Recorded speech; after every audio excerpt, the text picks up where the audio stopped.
इधर छत्तीसगढ़ की झीरम घाटी जहां हमला हुआ था और एक बार फिर अब ये झीरम घाटी सियासत का केंद्र बन गई है। 25 मई की बरसी से पहले बयानबाजी ने राजनीतिक तापमान को बढ़ा दिया है। कांग्रेस जहां जल, जंगल और जमीन के मुद्दे पर सरकार को घेर रही है, तो वहीं बीजेपी ने कांग्रेस पर नक्सलवाद को लेकर दोहरी राजनीति करने के आरोप लगा दिए। झीरम की यादें अभी भी बस्तर की राजनीति का सबसे बड़ा जख्म बनी हुई है। देखिए रिपोर्ट।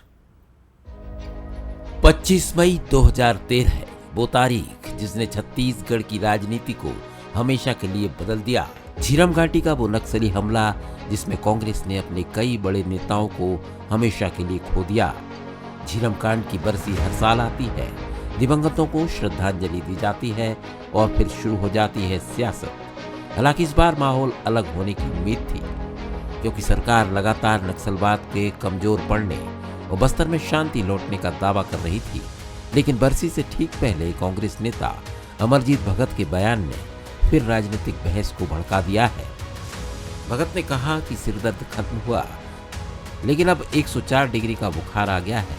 उन्होंने जल, जंगल, जमीन और आदिवासियों के अधिकारों को लेकर सरकार पर सवाल उठाए। थोड़ा हल्का बुल्का सिर में दर्द था, उसको तो आपने ठीक कर दिया, लेकिन 104 डिग्री का बुखार ले आया। तो एक दर्द को मिटाने के लिए उससे बड़ा दर्द आप ले आए।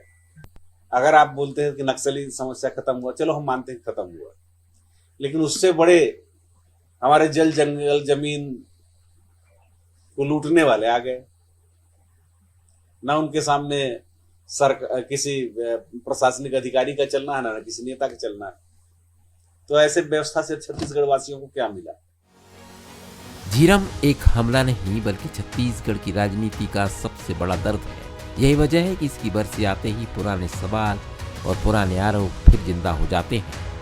बीजेपी अब नक्सल मुक्त बस्तर के नैरेटिव को मजबूत करना चाहती है, वहीं कांग्रेस सरकार के फैसलों और आदिवासी मुद्दों को लेकर लगातार हमलावर है।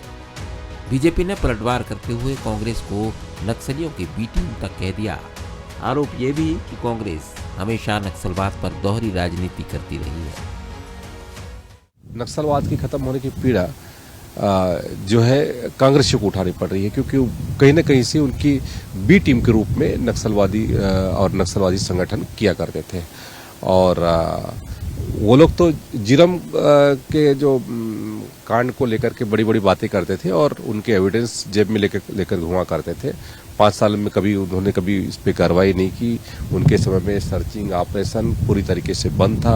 उनके गृह मंत्री जी को आज तक हमने वहां पर बस्तर में जाकर के कभी बैठक लेते हुए नहीं देखा कि वो नक्सलवाद के खिलाफ में है। झीरम घाटी हमले को 13 साल होने जा रहे हैं, लेकिन उसका राजनीतिक और भावनात्मक असर आज भी कायम है। साफ है कि झीरम की बरसी सिर्फ श्रद्धांजलि तक सीमित नहीं है, बल्कि बस्तर की सियासत में ये आज भी सबसे बड़ा राजनीतिक प्रतीक बनी हुई है। शिखर देवांगन, बंसल न्यूज, रायपुर।